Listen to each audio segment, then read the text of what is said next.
अस्सलाम वालेकुम। तो व्यूअर्स, क्या कोफ्ते बनाते वक्त आपसे भी कोफ्ते टूट जाते हैं या फिर ग्रेवी में अच्छी खुशबू नहीं आती, ग्रेवी स्मूथ एंड सिल्की नहीं बनती, प्याज और टमाटर तैरते नज़र आते हैं? तो आज की इस रेसिपी को देख लें। इंतहाई लजीज चिकन देगी आलू कोफ्ता की वो रेसिपी शेयर करूंगी जिसे खा के सब उंगलियां चाटते रह जाएंगे। तो रेसिपी को फुल वॉच कीजिएगा, पसंद आए तो लाइक और शेयर ज़रूर कीजिएगा। चैनल पर नए हैं तो जल्दी से चैनल को कर लें सब्सक्राइब। तो चलिए जी अपनी रेसिपी बनाना स्टार्ट करते हैं। तो सबसे पहले हम एक कढ़ाई के अंदर लेंगे जी 1 कप भर के कुकिंग ऑयल और इसे गर्म करेंगे। जब ऑयल अच्छी तरह से गर्म हो जाए तो इसके अंदर ऐड कर देंगे 3 मीडियम साइज़ के प्याज थे, जिन्हें मैंने इस तरह से बिल्कुल बारीक स्लाइस की शक्ल में एक जैसा काट लिया था। तो इसे हम डाल के फ्राई करना स्टार्ट करेंगे। तो बहुत ज़्यादा ऑयल की ज़रूरत नहीं, 1 कप ऑयल में ही बहुत अच्छे से ये प्याज जो है फ्राई हो जाएगी। तो बस यहाँ पे मैं आपको एक ऐसी टिप बताऊँगी जिससे आपकी प्याज बहुत प्यारी सी गोल्डन कलर में फ्राई होगी और क्रिस्पी बन के तैयार होगी। तो प्याज में मिक्स कर लेंगे अच्छी तरह से इस गर्म ऑयल के साथ और इसमें डाल देंगे 1 टीस्पून नमक। तो बस ये नमक डालने से आपकी प्याज का बहुत प्यारा सा कलर भी आएगा और ये क्रिस्पी सी होके बहुत जल्दी जल्दी से फ्राई हो जाएगी। तो जब प्याज पे कलर आना शुरू हो जाए तो आपने मुसलसल चम्मच चलाते हुए इसको फ्राई करना है। तो इस तरह से इस पर बहुत प्यारा और एक जैसा कलर आएगा। तो यहाँ पे जब लाइट सा ब्राउन कलर आना स्टार्ट होगा तो फ़ौरन से आपने प्याज को ऑयल से निकाल लेना है, क्योंकि प्याज के अंदर कुकिंग प्रोसेस चल रहा होता है। तो थोड़ी सी ये बाहर निकालने के बाद भी ब्राउन हो जाती है। तो इसलिए आपने इसे बहुत ज़्यादा डार्क करके नहीं निकालना, वरना प्याज जो है उसका कलर फिर ब्लैक पड़ जाएगा। तो यहाँ पे देखिए कितना प्यारा सा कलर आया है हमारी प्याज पर और बहुत ही क्रिस्पी और ज़बरदस्त किस्म की प्याज हमारी फ्राई हो चुकी है सिर्फ 1 कप ऑयल के अंदर। इस प्याज को मैं 2 हिस्सों में तकसीम कर लूँगी और इसे ठंडा कर लेंगे अच्छे तरीके से। अब एक मिक्सी जार लेंगे और इसके अंदर 2 मीडियम साइज़ के टमाटर मैंने इस तरह से काट कर डाल दिए हैं। तो यहाँ पे प्याज हमारी बहुत अच्छी तरह से ठंडी हो चुकी थी। तो इसमें से आधी प्याज मैं इन टमाटरों के साथ इस मिक्सी जार में ऐड कर दूँगी। साथ ही इसमें 3 हरी मिर्चें ऐड कर देंगे और आधे कप के बराबर दही डाल देंगे। तो इस स्टेज पर आपने मेक श्योर कर लेना है कि प्याज आपकी ठंडी होनी चाहिए। गर्म प्याज के अंदर आपने दही को ऐड नहीं करना, वरना फुटकियाँ बन जाएंगी और फिर सालन का जो टेक्सचर है वो अच्छा नहीं आएगा। तो स्मूथ से ये पेस्ट हम तैयार कर लेंगे। इसे आप जूसर जग में भी तैयार कर सकते हैं और इसको एक साइड पर रख लेंगे। अब यहाँ पर मैंने लिया था 1 अदद चॉपर और बाकी की जो आधी प्याज है इसे आपने चॉपर में ऐड कर देना है। अगर आपके पास चॉपर ना हो तो आप बाज़ार से कीमा पिसवा लीजिएगा। बाकी सारे इंग्रेडिएंट उसमें हाथ से क्रश करके ऐड कर दीजिएगा, तो तब भी आपकी रेसिपी बेहतरीन बन के तैयार हो जाएगी। तो यहाँ पे आप देख सकते हैं मैंने प्याज डाल दी है, आधी जो बाकी बची है। 7 से 8 लहसुन के जवे और 1 इंच का अदरक का टुकड़ा डाल दिया है। एक मीडियम साइज़ का प्याज इस तरह से 4 टुकड़ों में काट के डाल दिया है मोटा मोटा सा। और साथ ही इसमें डाल दूँगी 2 अदद मोटे वाली हरी मिर्चें और आधी गड्डी के बराबर हरा धनिया, जो कि मैंने डंडी समेत ही ऐड कर दिया है। तो बस इन तमाम चीज़ों को फ़ाइन सा चॉप कर लेंगे। तो यहाँ पे देखिए ये तमाम चीज़ें बिल्कुल फ़ाइन मैंने बारीक चॉप कर ली थी। अब इसके अंदर डाल देंगे आधा किलो बोनलेस चिकन। तो चिकन को मैंने छोटी छोटी बोटी की शक्ल में काट लिया था ताकि हमारी चॉपर की मोटर पे ज़्यादा लोड ना आए। साथ ही इसमें कुछ पाउडर मसाले ऐड करेंगे। तो सबसे पहले मैंने लाल मिर्च पाउडर डाल दिया है 1 टीस्पून, धनिया पाउडर डाल दिया है हाफ़ टेबल स्पून और साथ ही इसमें डाल दी है हल्दी पाउडर हाफ़ टी स्पून। घर का पिसा हुआ गरम मसाला पाउडर डाल देंगे हाफ़ टी स्पून और नमक डाल देंगे हाफ़ टी स्पून। तो ये तमाम चीज़ें डालने के बाद इसमें सबसे डालेंगे जी मोस्ट इम्पॉर्टेंट चीज़, तो वो है भुने हुए चने का आटा।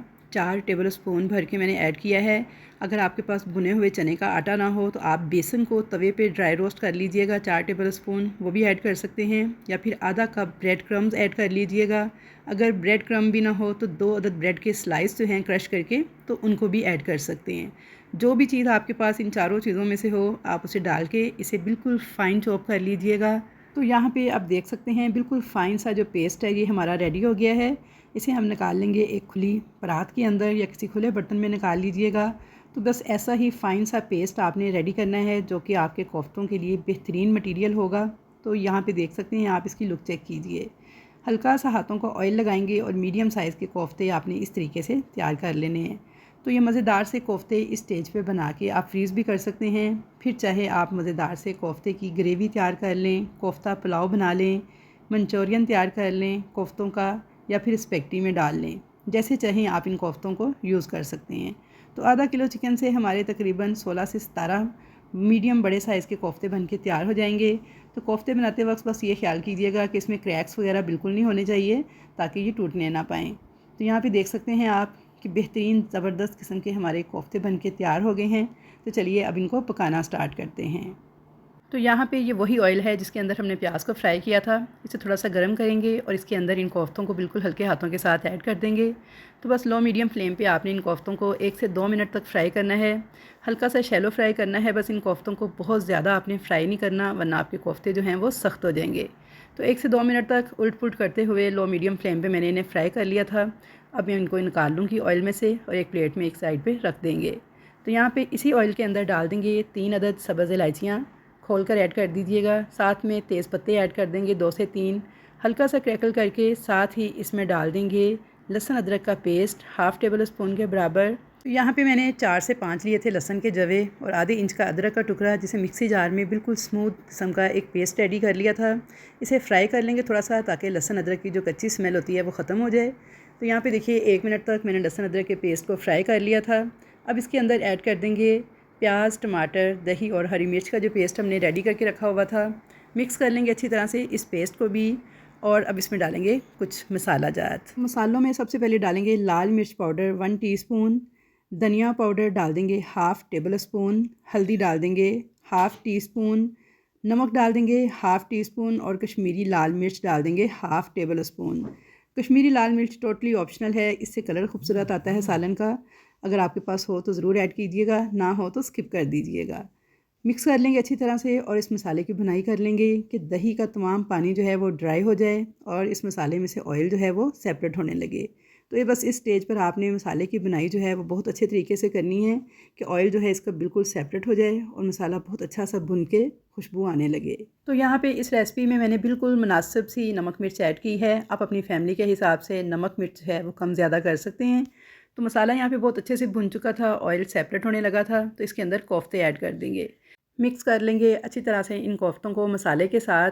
और यहाँ पे मैंने 2 बड़े साइज़ के आलू थे, जिन्हें इस तरह बड़े बड़े टुकड़ों की शक्ल में काट लिया था, ये भी ऐड कर देंगे। और इन आलू और कोफ्तों को इकट्ठे से ही फ्राई करते जाएंगे इस मसाले के साथ 1 से 2 मिनट तक।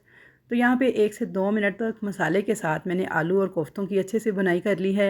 आलू टोटली ऑप्शनल हैं, आप चाहें तो इनको स्किप भी कर सकते हैं, लेकिन कोफ्ते के साथ आलू का ये शोरबे वाला सालन बेहद लजीज बन के तैयार होता है। हरी मिर्चें 3 अदद मैंने ऐड कर दी हैं, बहुत प्यारी खुशबू और बहुत अच्छा सा जायका आएगा इनका। और यहाँ पे 2 से 3 मिनट बुनाई करने के बाद अब मैं इसके अंदर ऐड कर दूँगी पानी। तो पानी आप अपनी फैमिली के हिसाब से कम ज़्यादा ऐड कर सकते हैं। मैंने तकरीबन 3.5 कप के करीब पानी ऐड किया था। मिक्स कर लेंगे अच्छी तरह से इन कोफ्तों और आलू को पानी के साथ और इसमें एक उबाल आने का इंतज़ार करेंगे। तो जैसे ही इसमें एक उबाल आ जाएगा तो फ्लेम आपने बिल्कुल मीडियम लो कर देना है, कवर कर देना है इसको और 15 मिनट तक पकने के लिए छोड़ देना है, ताकि आलू और कोफ्ते जो हैं वो अच्छे तरीके से गल जाएं और शोरबे में एक मज़ेदार सा जायका आ जाए। यहाँ पे लो मीडियम फ्लेम पे 15 मिनट हो गए थे सालन को पकते हुए। तो चेक कर लेते हैं।